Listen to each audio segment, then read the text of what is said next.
You're listening to Unabashed Black Girl with Robin Smith. Hi, and welcome to another edition of Unabashed Black Girl. I'm your host, Robin Smith. So today I'm going to be talking to a specific group of people. So those Black people that are maybe thinking about moving overseas or wanting to live and work overseas permanently. So, we all know that living in the U.S. is becoming increasingly just hard. The police violence is getting harder. Financially, it's getting harder. Legislatively, politicians are making it harder for Black people to just really breathe. They're coming out with like all these insane voter suppression laws across the country because they don't really want Black people to vote. You have police all across the country intentionally arresting Black people and giving them felonies so that they won't be able to vote. Then you have like all the gun violence, you have the health inequalities, like the health systemic racism that Black people are still going through. It's getting harder and harder for Black people who just want to have a good quality of life. Some people have grown tired of the inequalities and they're deciding, okay, hey, I'm just gonna leave. Like, I can do better in another country. I don't have to put up with this nonsense. When you decide that you want to leave the US and you want to go to another country, you have to be very clear on your reasoning why. If you are leaving because you think you're going to go to another country to avoid any racism, stop. Racism is worldwide. No matter what country you're going to, you're going to experience racism. You are a Black person. It's going to happen. Even if you go into Africa, there's some people over there, some colonizers that are over there that are going to be racist to you.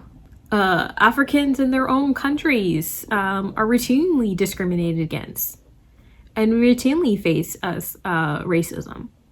So just because you do go to an African country does not automatically mean that you're going to escape racism. Now, it's going to be a whole lot better than the racism that you face here, because the racism in the US is dangerous. It's deadly. Simple interactions can turn deadly within seconds.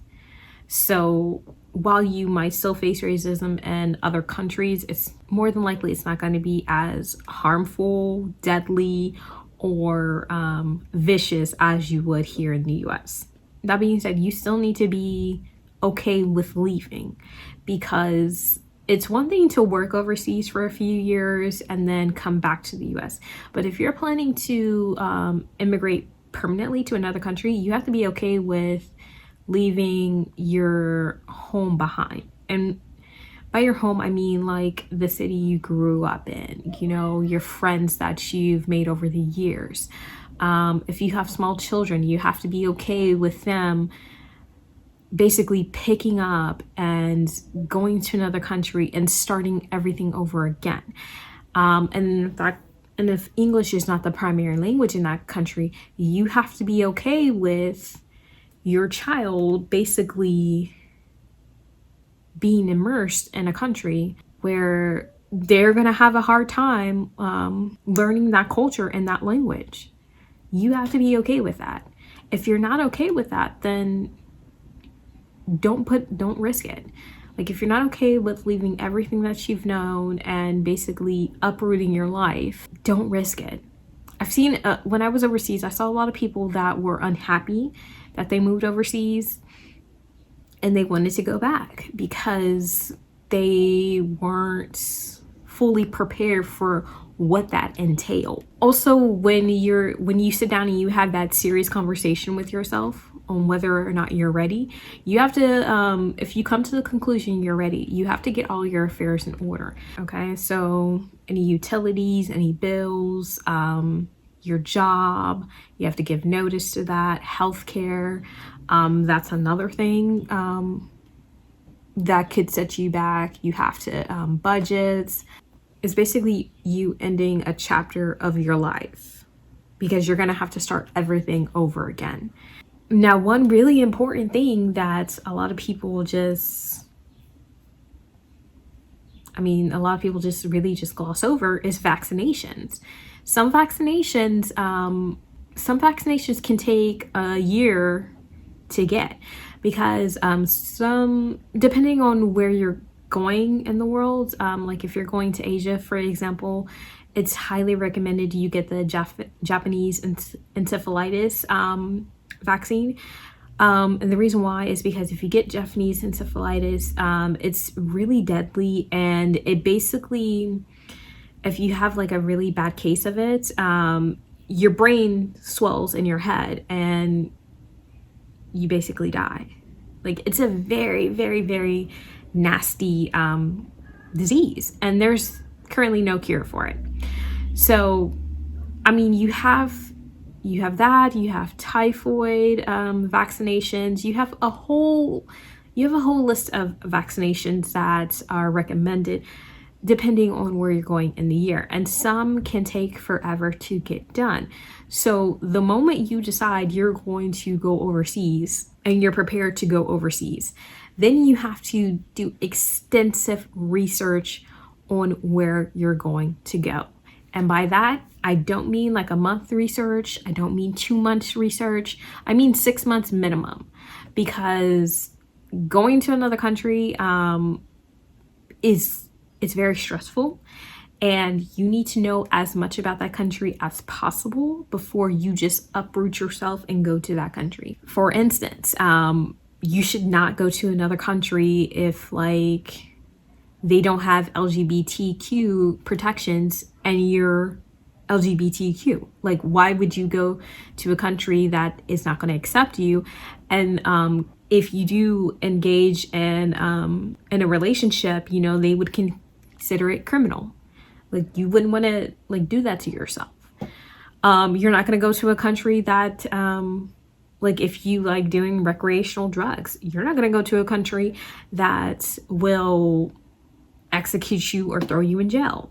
So you have to do extensive research, and you also have to research the culture, because American culture is severely different from European culture or Asian culture or African culture or Australian culture. You have to do a lot of research on the culture, and you have to get out of that mindset that I'm an American. And what I mean by that is what I noticed when I was in Korea, I saw a lot of Americans, good mix, black, white, Hispanic, with that I'm an American mind frame. Like, oh, you know, freedom of speech and, you know, my First Amendment rights attitude. But here's the thing. They were not in America. They were in Korea. And a good portion of those people just didn't want to adapt to Korean culture.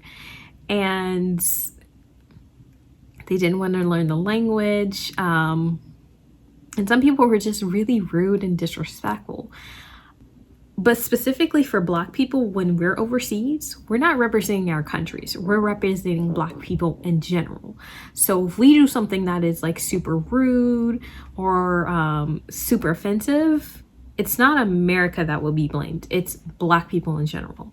So you just have to keep that in mind when, you know, when you do decide you're going to go to another country. You really have to research. You really have to pay attention to cultural norms, because sometimes not paying attention to those cultural norms can get you into a position where it's a life or death situation for you, or, you know, somehow you do something that is offensive and somebody says something to you and it escalates from there. So you don't want to be in that position, because foreigners, if they get into any legal trouble overseas, it's magnified greatly, and like the penalties are a little bit harsher than they would be if you were in America.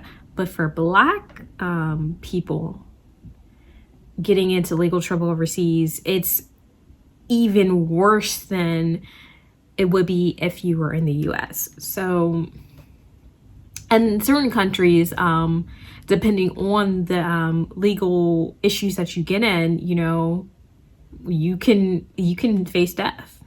So for instance, in China and in the Philippines, if you get caught doing drugs there, depending on how much, you could face a firing squad. Like, you could be killed, basically. So you really have to do research on the country you're going to. You also have to take a look at their laws. So when you compare the like some US laws to other countries, our laws can be a little more looser in restrictions. So you really have to like look at the laws of that country. You also have to take a look at social norms. So if you're really into like individuality and personal responsibility, you have to look for a country whose social norms mimic that. Or for instance, if you're into anti-discrimination, you're not going to go to a country that doesn't have a federal anti-discrimination law, because you're definitely not going to be happy, because you're going to see injustice. You're going to want to say something about it, but there's really no way you can. You're not going to be happy. You're not going to go to a country where they have very strict defamation and libel laws. So for instance, in Korea, if you say something negative about another person, you can be sued even if it's the truth. And the reason why is because that person that you're saying something negative about, or that company or entity, they can then say that you're slandering them. You're defaming their character, and because you defame their character, they lost this business, or this amount of business, or they lost these friendships or contracts or things of that nature.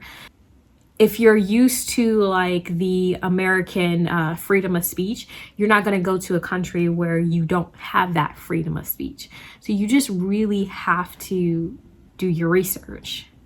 Another example I can give, if you are very into women's rights, women's suffrage, you're not going to go to a country where misogyny is like the social norm.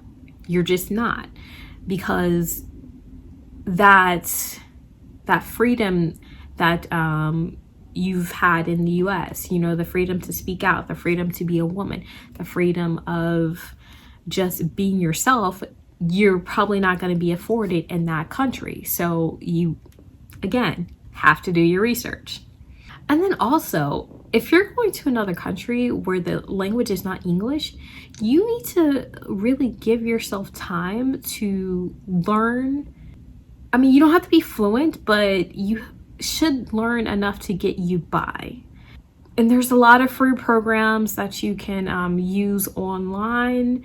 There's a lot of like free study cards or flashcards, free grammar study guides. I mean, so just really take some time to learn that language of the country you're going to. It'll definitely be helpful. And then also, even if you don't become fluent and you just learn a little bit, when you get to that country, look into see if the government has any programs that they can offer for free, or at a low or at a discount, or see if there's any incentives that they give to foreigners who are interested in learning the culture, because that'll go a long way. If you're already bilingual, then you already have a step ahead of everybody else. But if you're not, then at least attempt to learn about the language, because that'll just open so many doors for you. And then even like, let's say you decide to go to France and you start learning French. As a Black person, You can have your own YouTube series talking about your experience in France, talking about learning the language, maybe talk about learning how to cook the food, shopping, whatever job you're doing. You can just basically talk about your life. And that could eventually turn into like a side gig for you. But you do have to be careful about that, because depending on the type of visa you have, you might not be allowed to have a second job. So that's the next thing I want to talk about. So when you decide you're going to go overseas, you research about the country you're going to, about their social norms, about their laws. Then you really should look for the correct job for you, correct industry for you. And so if you're going over there to teach, you need to make sure you have the correct teaching visa. If you're going over there to start your own business, you need to make sure you have the correct business visa. You also have to look very carefully at the requirements for each visa. Some countries require you to have a sponsor. So you have to be sure that you have somebody in that country, somebody that is reliable, somebody that is not corrupt, and somebody that is not going to take advantage of you to be your sponsor. If you get a job overseas, more than likely your job is going to be your sponsor. You have to check your contracts pretty well, because so when I was in Korea, I was on an ET visa, which is a teaching contract, and my housing was tied to my contracts. Half of my pension, my retirement was tied to the contracts, and my flight reimbursement was tied to the contracts. For your jobs, you have to make sure that, if your living accommodations and your healthcare are not provided for, that you have some way to provide for it. And if I'm not mistaken, most countries overseas, they don't tie your healthcare to your job, so that's something that you don't really have to worry about. But if you're going to a country that does tie your healthcare to your job, then just make sure that you have a backup plan in case you do lose that job. Just because you don't want to go out without healthcare anywhere. Like that's crazy. But you have to look at your contract very carefully. Make sure that all the bases are covered. And also make sure you're not counted as an independent contractor, because in some countries, if you're counted as an independent contractor, that can go against the visa regulations, and you can be working there illegally, and then that will lead to you being arrested, deported, and or blacklisted. So read your contract very carefully. That's only if you're applying for another job overseas. If you're going to start your business, then you have to basically look at the business practices of that country. You have to look at what's required. You should definitely save up money, because they might, since you're a foreigner, they might want you to have a certain amount of money in your bank account. So that's something you have to be aware of. And then you just have to make sure that the visa you're applying for is actually the correct visa. So if that means that you have to have multiple conversations with the Department of State on the correct visas, go ahead and do that, because the last thing that you don't want to do is have the incorrect visa and then go to that country and start working and living in that country, but you're doing it illegally because you're on the wrong visa. So for visas, you really have to you have to put some time and some effort into that. Like, you have to be on the right visa, because being on the wrong visa can get you deported, it can get you blacklisted, it can get you thrown in jail. So you don't want that to happen if you're in another country, because like I already said, the penalties for foreigners in other countries are going to be higher. They're always going to be higher.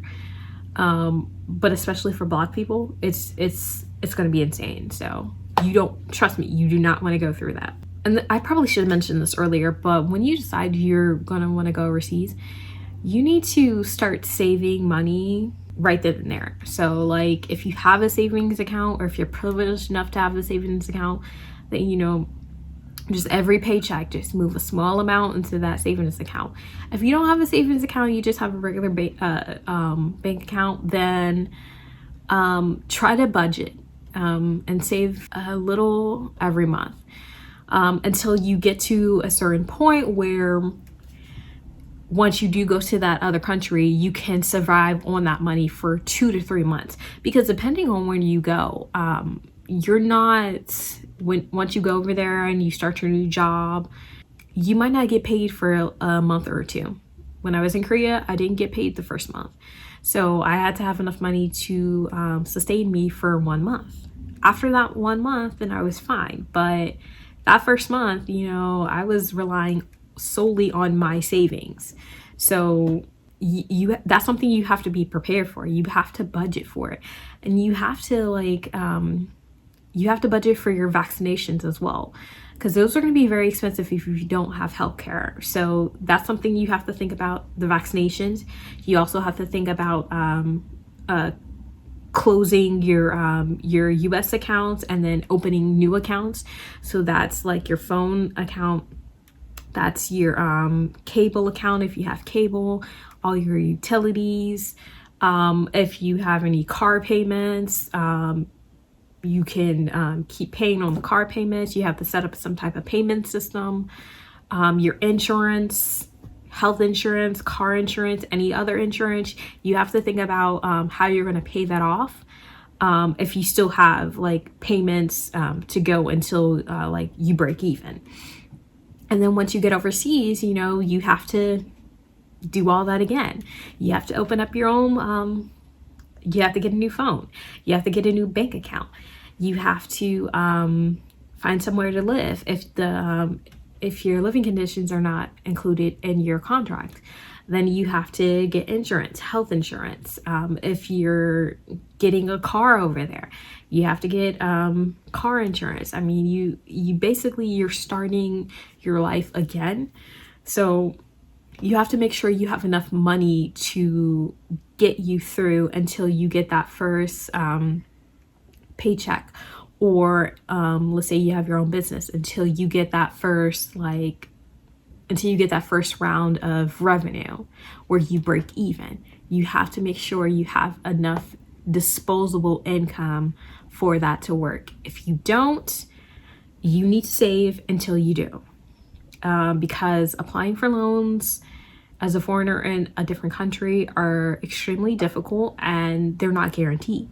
So just think of the way that the US treats foreigners here, and realize that could be your experience in another country. So you have to be realistic, and you have to be aware that that's something that you could go through. Now, if all of that is okay with you, great. If not, then reevaluate why you are moving, because it has to be for the right reasons. It can't be simply, okay, I'm tired of this country, I'm gonna go somewhere else. You need to really research it. You need to put some effort into why you're leaving. You have to be honest with yourself. Why are you leaving? You have to be honest with yourself. Where you want to go. You have to be realistic. You can't just go to a country whose morals and priorities are completely different from yours, because you're not going to be happy. You also have to be open for new experiences, new cultures, new languages. If any of that is not okay with you, then stay where you are. If it is okay with you, then start planning where you want to go. Do your research. Join Facebook groups. Look at other Black people that are living in that country. There's a lot of YouTube videos that feature Black Americans living overseas. Listen to what they tell you. Look at the comment section. Listen to what those people are telling you. Once you do that and you come to an informed decision after doing all of the research, I wish you luck. You know, moving overseas, it was tough, you know, but it was one of the best experiences I've had in my life, I can say. I mean, there were some days where, you know, I felt down, but I found this really amazing Facebook group of Black people, Black educators, Black workers, Black expats that were living and working in Korea. And, you know, we had meetups, we did protesting while I was there. It was amazing, you know?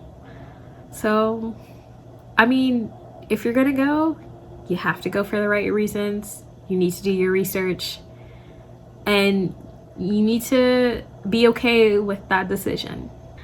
Until next time then, stay unabashed.